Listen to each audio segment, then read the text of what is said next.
The Brothers Wu and the Good Luck Eel, a tale from the Philippine Islands, as told by Fran G. Pictures by Arnel Mirasol. My granddad and I arrive at the Golden Dragon restaurant just before noon. We hear the sound of diners chatting and china clinking on the tabletops. Ipo, my cousin Melody shouts. She is already seated at the table with my aunts and my uncles. She darts past the waiters pushing carts of tasty dim sum and gives Ipo a big hug. My grandaunt smiles and she pats Melody's cheek. Everyone in the family calls her Ipo, meaning grandaunt. As Melody and I walk to our table, we peep below her cheongsam to see her tiny feet. Now that the Wu family is all together, let the feast begin, says Auntie Lou. A waiter hands Papa a menu with a big gold tassel. Everything here is fresh, sir, says the waiter. He points to the big tanks next to our table. In the bubbly water swims all kinds of fish and crabs and prawns and lazy black eels. Papa asks, shall we start with jellyfish and century eggs? They're Ipo's favorite, Melody cries. Papa nods.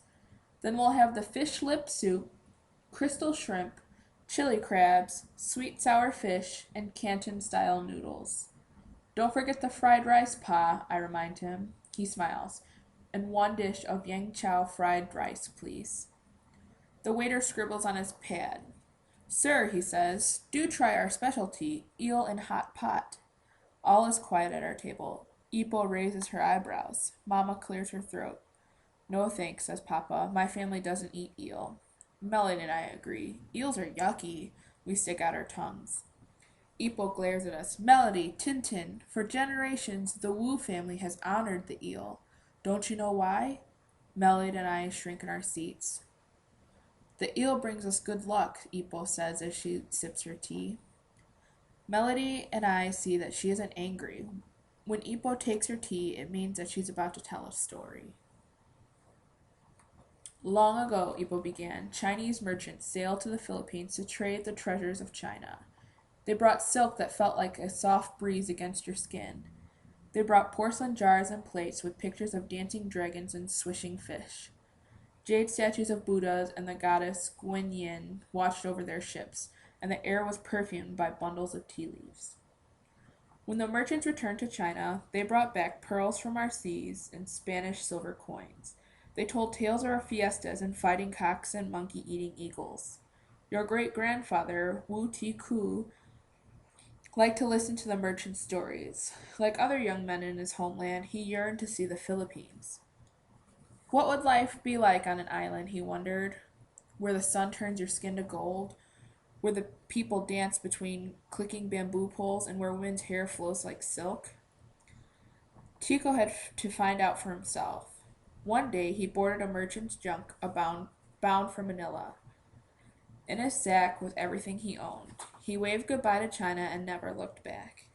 At the port of Manila, the junk drew a large crowd.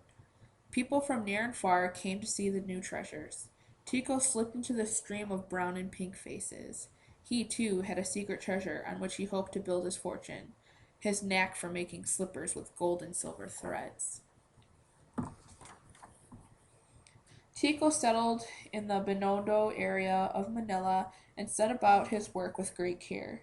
His slippers weren't just sturdy and soft, they had roses stitched with tinsel thread that winked in the sunlight. Tico didn't sew the roses on the slippers himself. Instead, he hired a woman skilled in lace making to do the stitching. Among all the sewers in his shop, Tico noticed Dolores. Not only did she sew the finest roses, thought Tico, but her hair also flowed like silk. Dolores liked Tico too. They married and had two sons, Min Poo and Wai Tico and his family lived near Divisoria Market, where they would sell the slippers they made. Early one morning, their mother said, Min Poo, Wai wake up. She tugged at their pigtails and tickled their feet. Min Poo groaned. He wanted to go back to sleep. But outside the vendors were hawking. Cheap haircuts, plump chickens and pigs, paper parasols and folding fans, satin slippers, yelled their father. Min Poo woke up with a start. Slippers! Then he remembered. Today was their first big job for Papa. Min Poo sprang from his mat. Wake up, Wiley. He shook his younger brother. Remember what Papa said last night? We're going to row up the Pasig River to deliver slippers to Sambach's store. All by ourselves. Wiley rubbed his eyes. I almost forgot, Minpoo, said he.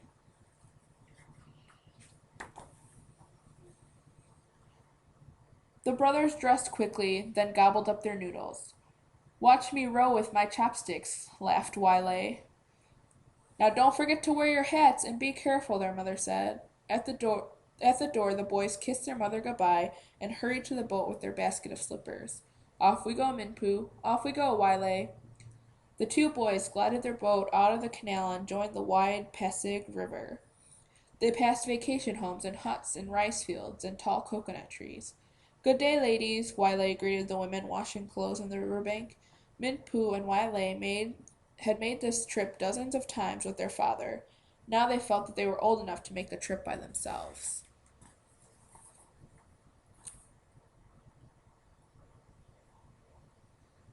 Presently, they entered another canal and reached Sambach's store. Come in, Sambach greeted them. Sambach's store smelled of ginseng and tobacco and coconut oil and soap. Minpoo and Wiley placed the basket of slippers next to a pile of striped sheets and boxes of silver hairpins. The slippers in the basket caught a customer's eye. What lovely-looking slippers, she smiled. They match your dress, Senora, Wiley said. To their delight, the lady bought the slippers. Sambach filled the boys' hands with candy before seeing them off to their boat. The breeze blew flocks of pigeons downstream as the brothers rowed home. On the riverbank, they saw a girl drawing water into a bamboo tube. You might drink a toad, joked Wiley. Stop fooling around, said Minpoo. You're not rowing as hard as I am. But Wiley only laughed. Quack, quack, quack, he said, flapping his arms as they passed a noisy duck farm. Aye, cried Wiley. What now? Asked Minpoo. I dropped my paddle, said Wiley. Minpoo turned to look around. The paddle was drifting towards the bend in the river. Quick, let's get it back, cried Minpoo. Too late. The current only swept the paddle farther and farther. Minpoo had never rowed there before. Careful with that bend, his father had warned. That's where the crocodiles live. Minpoo gulped. His heart raced as he rowed furiously after the paddle. There wasn't a single hut or boat in sight. On the banks grew thick arching bamboo with hundreds of hanging bats. The wind creaked and bent the bamboo towards the river. The sleeping bats dangled above their heads. Let's turn back, Minpoo decided, but the strong rushing current only pulled the boat deeper into the forest. Minpoo could barely steer against the force of the water. Minpoo, watch out! There's a rock up ahead, Wiley yelled. Crash! The boat hit the rock, and as the current swept them forward, the brothers heard the floorboards rip beneath them. Look, cried Wiley. The two brothers gaped at the hole at the bottom of the boat. What do we do now? Scoop out the water. Quick, use the hats. The boys worked fast, but the water rushed in faster. Meanwhile, several feet below lived a chubby eel. He had just finished his nap when he happened to look up. Above him, hovering on the water's surface, was a strange dark shape. Sunlight was pouring through the hole in the middle. Eel and holes like each other. Eels like squeezing into cozy holes to snooze. They like sleeping in many positions, curled up like a clam, straight as a stick, looped in a spiral, or squiggled over a wavy rock. The curious eel must have wondered what the strange new hole would feel like. The eel wiggled upwards. Presently, it poked its head through the crack. At first, Minpoo and Wiley stared speechless at the strange intruder between them. Then Wiley let out a scream. Minpoo, a water snake! Aye, it's just a fat, harmless eel, Minpoo laughed. The eel panicked when it saw its brothers. It jerked up and down. It tried to bounce. It jerked and squirmed and wiggles, but it couldn't get away. It's stuck, cried Wiley. The water inside the boat stopped rising now that the eel had plugged the hole. The brothers looked at each other in disbelief. What luck! The eel had saved their lives. Wiley took off his wooden slipper and tied it to a bamboo pole. The boys rowed home using their new paddle. It was nearly sunset when the boys arrived. Their parents were waiting for them by the riverbank. The boys told them what had happened. Both were amazed. That eel has brought us good luck, beamed their mother. The eel saved your lives, their father told Minpu and Wile. Your children to come, and their children too, will owe their lives to this creature as well. To show our gratitude, future generations of the Wu family must always honor the eel. The brothers dug for worms in the muddy bank. They fed these to the eel. Their father slipped his fingers beneath the broken wood. He slowly pulled up the board. It creaked and gave way. The eel was free. In a flash, it dove beneath the boat and disappeared into the river. Who told you the story, Ipo? I asked. Everybody is eating almond lychee for dessert. Wile himself, says Ipo. He was my father. Melody and I can't believe it. Will you tell us another story, Ipo? Melody asks. The teapot's empty, Ipo smiles. I'll tell you another story when there's tea to drink. Melody and I quickly finish our almond lychee. We run to the tanks and watch the wiggling black eels. Silently, I thank our ancestors, theirs and mine.